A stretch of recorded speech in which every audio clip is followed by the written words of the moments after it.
Hello everyone, I am Arjun De La Cruz from Bitibitit LX3C. So today we're going to discuss about photo imaging and post-processing. But before that, let's talk first about what is photography. So when we say photography, means painting with light. Galing ito sa Greek word na pos, means light, and graph means drawing. So, isipin mo, it is a mix of art and science. Bakit kaya tinawag siyang art and science? So, art siya kasi kailangan ng physics para gumana ang camera. At the same time, art siya dahil ikaw ang pumipili ng beauty.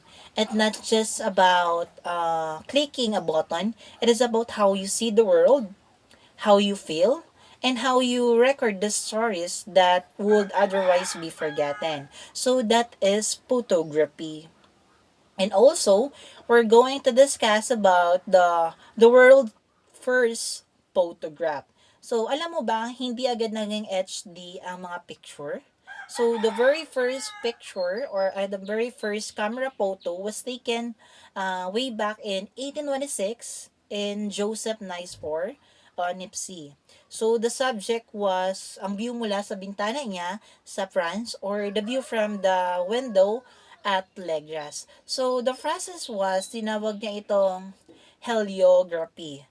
So, ginamit niya ang sikat ng araw para patigasin ang isang uri ng bitumen or parang alkitran sa plate para mabuo ang isang image. Sobrang tagal ng exposure nito. Kaya hindi gaya ngayon, isang click lang siya. So, and also today, we're going to discuss about the three basic types of photography. So first, we have here the landscape photography. So ito yung mga pictures ng environment o nature, whether it is majestic mountain ng Cordillera, the sunset sa Manila Bay, or kahit yung garden nyo sa likod, landscape yan siya. So, here are the key takeaway. So, it is all about the outdoors. Focus nito ang land, water, buildings, and the wide space around us. Kapag nakakita ka ng buildings, land, so everything around you is a landscape photography. So for the second one, we're going to discuss about the portrait photography. So, ang portrait photography naman ay hindi lang basta picture ng tao, it is a picture of a person or animal. So, that shows an emotional connection dito. 'Di ba pag 'di ba ang subject kita dapat ang emotion ng mata o ekspresyon ng mukha. So, yung tipong pagtingin mo pa sa picture, parang may nararamdaman kang connection sa kanila. So, masaya man o malungkot o seryoso. So, parang yung gorilla sa slide. So, ramdam mo yung pagiging deep thinker niya, 'di ba? So, that falls under portrait photography. So, for the documentary photography, which is the last one, ito yung mga no filter na realidad or documentary photography. This tells a story without changing the facts. Hindi ito scripted at hindi ito post. So, ang goal nito ay ipakita ang katotohanan, be it historical events or everyday life. Kapag nakakita ka ng photo at napaisip ka na, ano kayang kwento sa likod nito? Or di kaya, ano kaya ang pinagdadaanan ng taong ito? So, effective ang pagiging documentary niya because it captures a moment in history as it is. So, that's all for today. Thank you for listening. I hope you have learned something. Thank you. So good day everyone, my name is Ulisamar Antanan from Pitiptet Electronics and I'm the continuation of the previous reporter and my topic is exposure. So exposure, an exposure is a measure of how bright a photo as it is saved to your memory card. Sometimes it refers as to finished image. So exposure is an overall brightness of or the darkness of an image or a photo. It depends on how much light enters to your camera.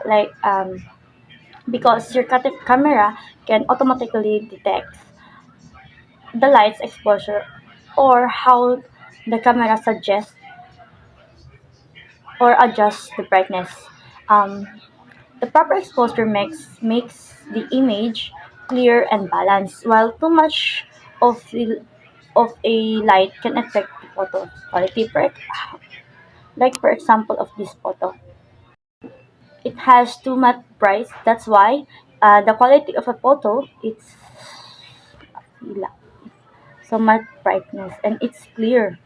Yes, it's clear. Now we explore and learn the four exposure. One is the light, and second,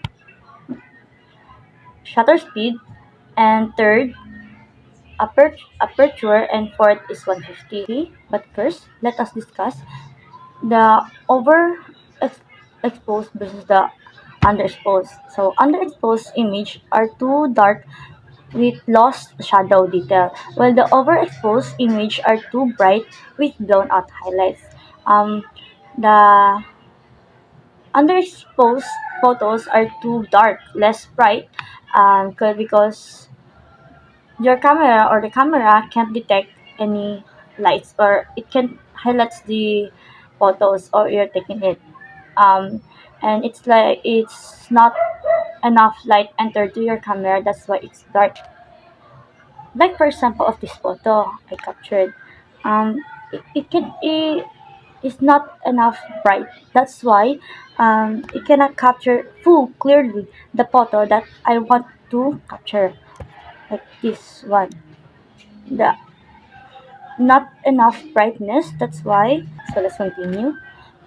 The overexposure naman is this can this kind of photo that are too bright. Like for example, if this, it's too bright that it's captured all, not like the underexposure are can't picture the image that I want to capture. So let's continue. The photographic triangle or exposure triangle is the balancing act between aperture, shutter speed, and ICO to achieve proper image exposure. So, um, photographic triangle it's the balance between the aperture, shutter speed, and ICO. These three are the settings of art, the settings that work together to create a great picture. Um, to create picture, the correct exposure in your photo that you want to take. Let's discuss about the aperture. So it is the size of a hole in a diagram that allows light into your camera. The larger the hole, the more light that enters in the camera in a given time. Uh, Apertures comes from the Latin for opening, f stop values. So if you have a camera that has a lens, that's where you can adjust your lighting. So that lens, it controls the amount of light entering to your camera. Like for example of the f18, it widen, so you can capture more light. So or you can take. Um, so the small capture is f16. It has small light. So if if you are taking a photo, it has less light, less bright, or it's given the dark photo that you will have. And it can also affect the field or the background of your photo taken, and it can be blurred in the picture that you gonna take. Like for example of um, this photo is too blurred. I just adjust it. Like for example of this picture, this picture video that I take, I adjust it. Ganun, ganun. Oh, it I can adjust my camera to dark and it to bright. Yeah. And it take the blurred. So that's all of my reports. Good morning, ma'am. Good morning, everyone. So, I'm the third reporter. My name is Maria Claudine Galvez from BDVTED 3C. So, my topic is about aperture and depth of field. So, the first bullet is aperture controls light depth of field. So, aperture, when the opening is wide, more light enters. When the opening is small, less light enters. So, aperture is measured using f-stops such as f-1.8, f-2.8, f-5.6, and f-11. Next is measure in f-stops. It measures the size of the camera lens opening called the aperture. It tells how much the light enters the camera, how blurry or sharp the background will look. Large aperture. The large aperture means the lens opening of wide. This is shown by a small f numbers such as f-1.8, f-2, f-2, f-2.8. So, because the opening is wide, more light enters the camera. The background becomes blurry, only subject stays focused, shallow depth of field. So example, take a picture of a flower using f-1.8. So the flower look sharp but the trees behind it look blurry. So the last is the effect. Subject sharp, background blurred, effect perfect for portrait. So for example, during graduation, so you take a picture or a close-up photo of a student using a wide aperture. So the student looks focused and detailed. So the crowd behind becomes soft and blurry. So this makes the students the main focus of the image. So the next is the image at left shows common f-stops values and how they appear. A change of one's f-stop doubles or halves the light entering the camera. So the f-stops or f-numbers control the size of the camera's capture. So common f-stops values are f-1.4, f-2, f-2.8, f-4, f-5.6, f-8, f-11, and f-16. So these numbers affect the amount of the light entering the camera, the brightness of the photo, the depth of field, blurred or clear background. So for example, f4 to f2.8, the aperture becomes wider, so the result, twice as much light enters the camera, photo become brighter. So f-4 to f-2.8 is equals to times more light. So the next is AB controls the amount of depth in the field of an image. So AB or aperture value controls how much of the picture appears sharp or focused. So this called depth of field. So wide aperture, shallow depth of field. Small aperture, deep depth of field. So for example, a portrait photography. So you make a picture of your friend using f-1.8. So the result is your friend looks sharp and clear. The background becomes blurred. So this helps the person stand in the photo. So next is shutter speed. So the shutter speed is a part of a camera that opens and closes the lets light enter the camera sensor or film. So the shutter speed controls how long the shutters stay open. A fast shutter speed lets light in for a short time. A slow shutter speed lets light in for a longer time. So for example, common shutter speeds are 1-1000, 1-500, and 1-125, and 1-30, and 1 second. So these numbers mean 1-1000 is very fast and 1 second is very slow. Next is shutter speed and motion capture. So shutter speed controls how long the camera shutter stays open to let light enter the camera. It also affects how movement or motion appears in a photo. This is called motion capture. Faster shutter speed freezes motion. Slow shutter speed, slow motion blur. So for example, take a picture of a basketball player jumping using a 1-1000 seconds. So the result, the player appears sharp, so the action is frozen, no motion blur appears.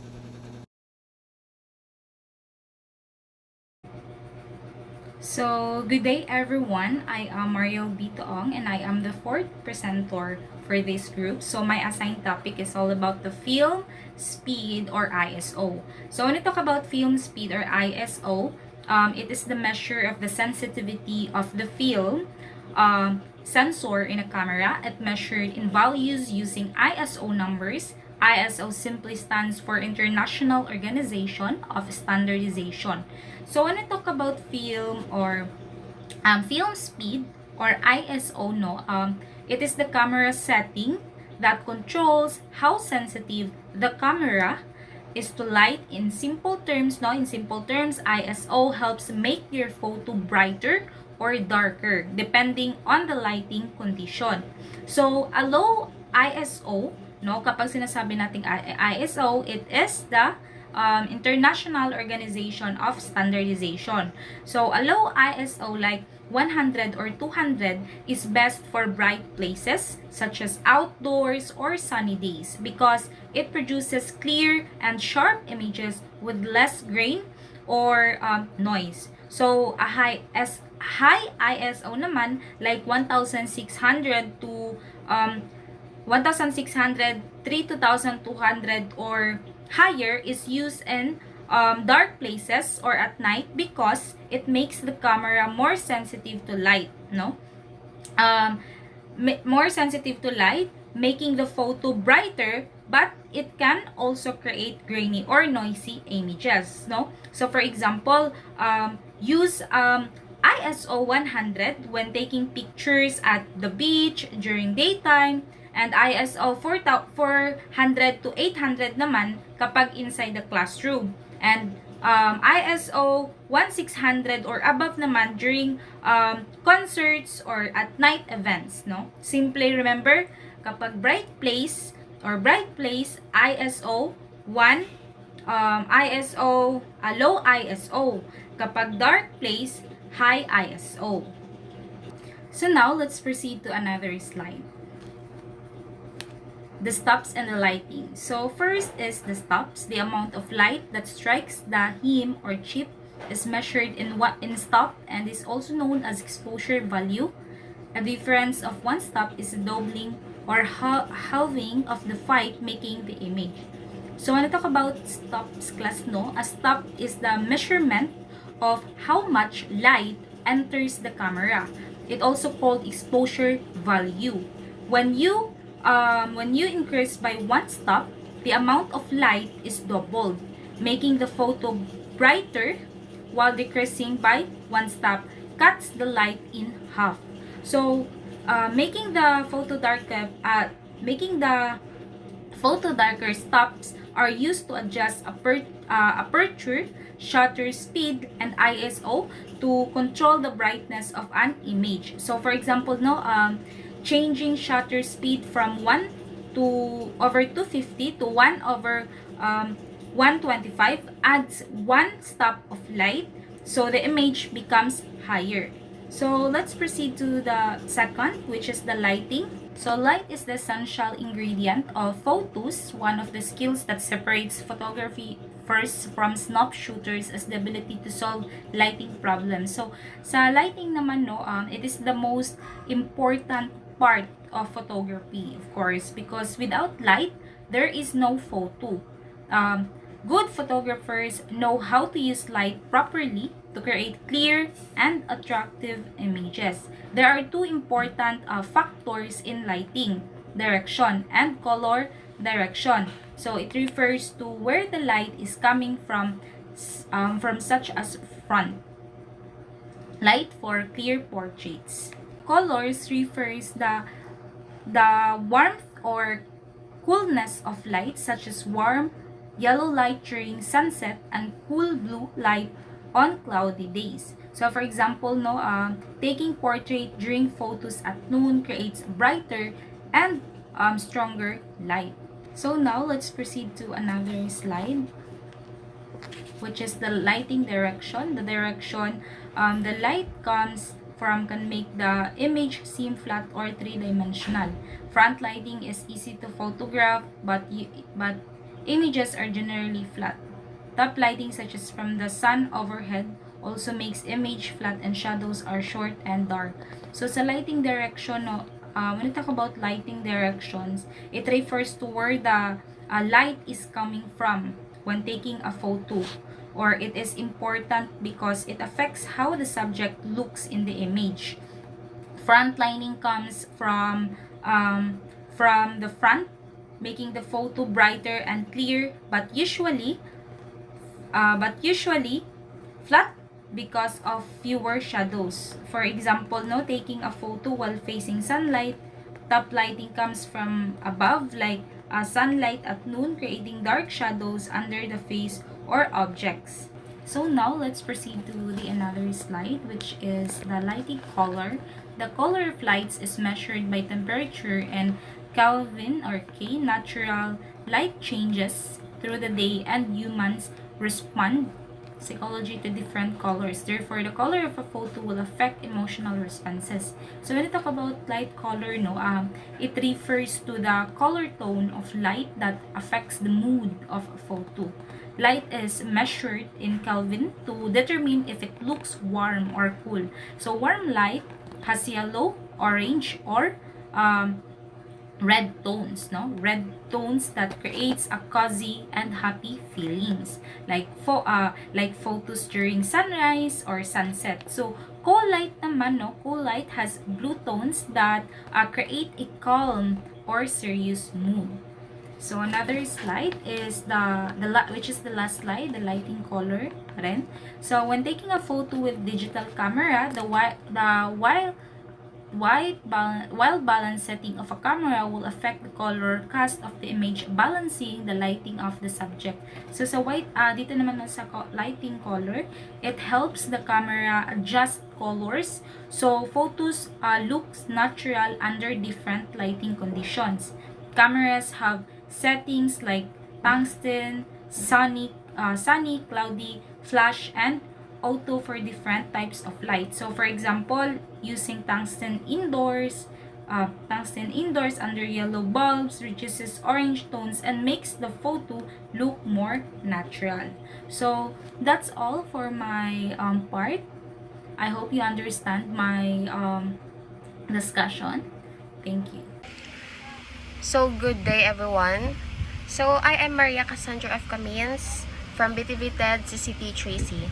So now, I'm going to tackle about the 10 tips in taking great pictures. So, may I ask, why do we need to take great pictures? So, in taking great pictures, by knowing the lighting, the angle, and the ambience of the places where you want to get the picture. So now, here is the 10 tips. Number 1, get down on their level. Shoot at your subject's eye level to capture more engaging expressions and eye contact. So eye contact when taking a pictures, eye contact, engaging, para mas maganda ang paglabas ng picture.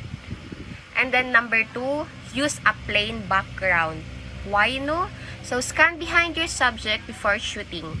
Avoid poles or trees growing from their head. Plain background means subject stands out. Cluttered means distracting. So So meron iba no nagtitake ng white background or plain background para mas malinaw or mas kita talaga na ikaw lang talaga yung nasa center ng picture. Sana. Pag madaming scattered, that's distracting. So, mas marami nag-aano ng mga plain background. So, now, next is the number 3. Use flash outdoors. Bright sun softens harsh shadows under eyes or nose, especially with overhead or backlight. When it's a bright sun, no, magamit ng flash, no need. Kasi day naman siya, nakikita naman. When it cloudy days, brightens faces so they pop from their background. So, yun na. So, next is the number 4. Move in close. Get close or zoom in until your subject fills the viewfinder. Cuts distractions, show details, and adds impacts. So, move in closer, no? Meron kasi iba nagtitake ng picture. You want, nagzo-zoom in talaga para mas kita talaga kung sino yung nasa center. Yan na yun. Number 5 is take some vertical pictures. Vertical. Some subjects look better upright, like the Eiffel Tower or portraits. Turn your camera sideways. Think waterfalls, tall buildings, and people. So, when you take vertical pictures, no, some look better upright. Like sa Eiffel Tower. Ang ganda ng pagkuha. One is turn your camera sideways. Maybe to think magandang subject para mas maganda yung kalabasan ng picture. So, next is the number 6. Number 6. So, number 6 is look the focus. Means, look focus for off-center subjects. Center your subject. Half press shutter to lock focus. Recompose your shot and press shutter all the way. So, na yan. Focus, no? I-focus. When it's sa camera, if want mo ikaw lang talaga, walang other background, you need to focus. Long press sa isa camera para mas focus talaga siya sa'yo. So, next is number 7. Move it from the middle. Rules of thirds. Place your subject off center for more dynamic photos. Imagine a tic-tac-toe grid. Put subject on the line intersections and lock focus first, then recompose. Move it from the middle. Pag mag-take tayo ng picture, when you take a picture, sa middle talaga, kung sino yung subject ng sino ikukuha mo ng camera, is nasa center talaga siya, nasa middle, para hindi siya pangitingnan, tiko dito, ganito, ganyan. So, next is number 8. Know your flash range. Most camera flashes only reach about 10 feet. Beyond that, photos turn out to dark. Check your manual for your camera's range. So, know your flash range. It means, pag magte-take tayo ng picture, kailangan is yung meron kasing standard lang yung flash. Pag malayo yung pagkuha mo, tapos na-flash ka, it's so hazy siya tingnan. Hindi siya masyado talaga kuha talaga yung flash ng camera. So, ganun. So, check talaga yung manual ng camera natin para malaman talaga. So, next is number 9, watch the light. Soft cloudy light, best for people. Avoid harsh overhead sun. Early or late daylight, best for landscapes. Long shadows, warm color. Dito na kailangan mo malaman yung lighting. Yung lighting ng isang ambience ng lugar. So, lastly is number 10. Be a picture director. So, direct your shot. Take an extra minute to be a director, not just a taker. Add some props, rearrange subjects, or change your angle. So, dito, be a picture director. So, when it comes, example, ako magpapapicture. So, I want some add props, ganon, and change my angle. Kasi, every people or every individual, meron tayo kanya-kanyang angle. So, example for me, my angle is here. So, ganyan. So, so, pag mapipicture ako, kailangan yung angle ko is ganyan talaga. Yung dito, yung left side ng mukha ko. Kasi, pangit naman kasi pag magpipicture ka, yung angle mo is hindi tama, ganito, ganyan. So, pangit ang kalabasan niya. So, dapat, once maging isa kang cameraman or photographer, kailangan mo talaga malaman yung angle or lighting or ambience ng isang sinong iti-take mo ng picture. So, para dun malaman. Okay, so that's all po and thank you. So, good day everyone. I am Franz Janet Manas. I will continue our group report. My topic is all about the post-processing and post-processing software.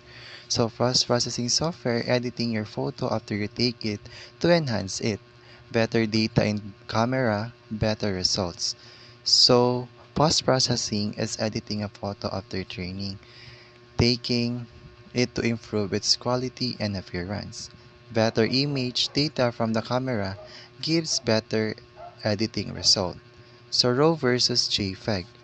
RAW file stores more pixel data, giving you more editing flexibility. We have a basic stage of post-processing. First is the fine-tune the RAW file. So fine-tune RAW file is how you adjust brightness, color, contrast, and sharpens. Second is convert to JPG, PNG, and TIFF. Just like how you save it. Save it as. So the third one is remove unwanted elements.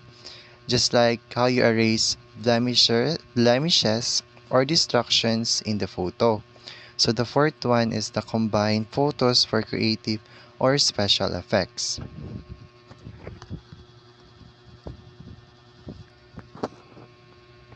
So the next one is the post-processing software. So post-processing does have two things. The auto adjust existing pixels with algorithms. Second is the manually replace pixels with new data. So auto adjust pixels, it automatically improves brightness, colors, sharpens, and contrast. And for the manual editing, replaces or changes part of the image like removing blemishes or changing backgrounds. So we have an examples of software. First is the RAW editing. So RAW editing we have Adobe Lightroom. So edits RAW photos professionally. Next is the Darktable. This is a free RAW editor. Next is the RAW therapy. Enhances image quality. So JPG editing, GIMP, free photo editor. So Adobe Photoshoot advanced image editing. Just like for example, a dark photo can be brighten and sharpen with Adobe Lightroom. And that's all. Thank you. Good morning, ma'am. I'm Jancito Minsay, and I'm going to discuss the post-processing workflow. So, order matters, each edit affects the next. Most software guides you through it. So, from the word post-processing, you should need to follow the step-by-step rules for editing of files, images, and videos. So, next we have best done in RAW. So, we have 6 bullets. The first bullet is exposure adjustment. So, the exposure adjustment is changing overall brightness of images. So the next is white balance. So ang white balance, this is the one who fixes the temperature. Then the hue and tone tweak, what is called, this this is the one who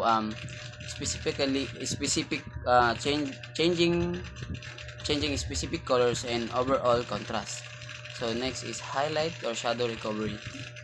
Sa highlight and shadow recovery naman, rescuing details in the highlights and darkness part of the image. So the vibrance naman, saturation, making colors more intense. So sa crop and rotate, trimming the edges of the image and straightening the horizon. So next we have the row of JPG stage. So before we going to discuss the noise reduction and sharpening, so JPG stands for Joint Photographic Expert Group. So ang purpose ng JPG is kino-compress yung files or like images and videos through to smallest, o para lang ma-share siya ng easily to share. So noise reduction. So dito sa noise reduction, removing the grainy or speckled look that happen when you take photos in the low light. So sa sharpening naman, defining the edges of objects to make them look crisp and clear.